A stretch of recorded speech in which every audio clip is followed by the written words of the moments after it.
Hey everyone, welcome to Inside the Capitol. I'm Jason Adkins. And I'm Maggie Hangy. It's great to be with you. Big things this week. Governor Walz opts out of the federal scholarship tax credit, but the story's not over. JRLC Day on the Hill, where interfaith groups gather together to advocate for human dignity and build common ground for the common good. What else happened this week? We testified in support, written testimony in support of a bill that would make modifications to the crisis nursery license to help Ivy house a crisis nursery down in New Ulm. Make it easier for parents in crisis situations to take care of their kids. That's a big week. So we were charged up this week because hundreds of people came to Adoration at the Capitol last Friday. That was after we filmed last week's episode, but they joined the bishops of the Archdiocese, Bishop Eisen, Bishop Kenny, and Archbishop Hebda. Just a beautiful time together. People sometimes ask, well, why do you pray at the Capitol? Because we believe prayer works. We believe that when we bring Christ into the Capitol, he makes his presence felt there. He enlightens the hearts and minds and sheds grace on the place. And we need grace in the space and the place at the Capitol. So it was awesome, and so many people were edified about it and edified by it. And April 10th is our next one, and we hope more people come because we think it moves the needle here in St. Paul. Yeah, and more bishops will be down here praying on April 10th, so you can come join them and join your voices. The legislators have to think about such hard issues and difficult moral issues, so it's great to be praying for them. Undoubtedly. This week, as I mentioned right at the top of the show, Governor Walz opts out of the federal scholarship tax credit during a hearing in which legislators were creating a bill to command that the state opt in every year by sending a list of eligible scholarship granting organizations to the U.S. Treasury Department. Again, this is a dollar-for-dollar tax credit up to $1,700 for when you donate to a scholarship granting organization. It can benefit kids in public and private, homeschools, charter schools, wherever. All kids benefit from this great program. We're literally leaving potentially hundreds of millions of dollars on the table simply because people don't like the thought of people de-enrolling from public schools and going to private schools, which is really, really sad. So it's like cutting off your nose to spite your face. So we are hopeful that cooler heads and sounder reason prevails in this conversation. And it's a long-term issue. Already 27 states have opted in, because why wouldn't you?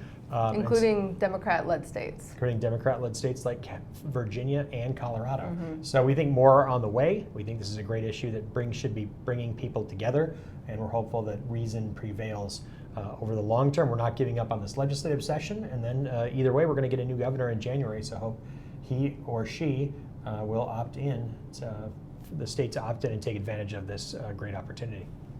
Right, and another thing we did this week was we've been in contact with Ivy House, a great organization down in New Ulm, and they're facing difficulties with their license. They provide emergency care, crisis care to families who are facing difficult situations, and they want to be able to provide at times the short-term care that families need, or that longer overnight care, usually up to 72 hours. So how can they provide both the short-term daycare type care and the longer-term care? They need a new license or modifications of the license to be able to really do that and serve families in a smooth manner. So they were up here, they have a bill, they were up here testifying. We submitted written testimony. It's just so great to be able to support pro-life organizations who are serving families, meeting families where they're at, and trying to help them stay on their feet. Sometimes when people innovate and they do interesting things, the law hasn't caught up yet. Right. And so what we're trying to do is get the law to catch up to fill in a gap in the licensing scheme here in Minnesota with regard to daycares and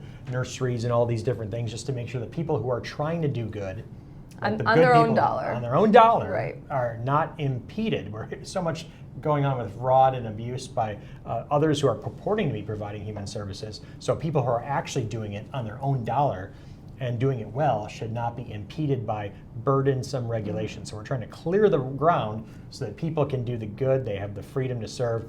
Ivy House, a great organization serving people in need, and they deserve your attention, your support, your prayers here at the Capitol as well. Right. We also had a Day on the Hill this week. Jason, tell us about that. So the JRLC, the Joint Religious Legislative Coalition, an over 50-year partnership between the Minnesota Council of Churches, the Jewish Community Relations Council of Minnesota and Dakotas, and the Minnesota Catholic Conference, advocating together, bringing their collective voices on questions of human dignity. So we had a great Day on the Hill with over 100 people registered for that, who then came and then spoke to their legislators, talking about important issues related to housing and family economic security, but also opposition. We have collective opposition to online sports gambling too, because because it is an important economic justice issue, and it's a predatory practice that preys on vulnerable people in socioeconomically disadvantaged situations. Another issue that we've worked on with JRLC is payday loans, which is a very similar issue to online sports betting. So we're, again, building common ground for the common good. Interfaith partnerships really makes the difference here at the Capitol. So that's always an edifying and encouraging day every year, and then we were able to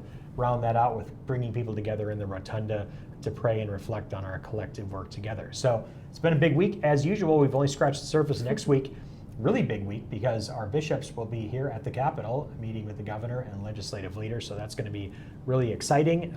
They try to model faithful citizenship. If they expect you to show up at the Capitol and talk to your legislators, they got to do it themselves. Right. So it's always a great day for them to connect with our leaders and be a voice for the voiceless, and that's really what they do and what they're here to do. So we're looking forward to that. Some other big hearings are coming up in the next few days as well. We'll be back next week, though, to share more about what happened. I'm Jason Atkins. You're Maggie Henke. Right. Thanks so much for joining us. Conference. Thank you. Thanks so much for joining us on this week's edition. Be well. God bless.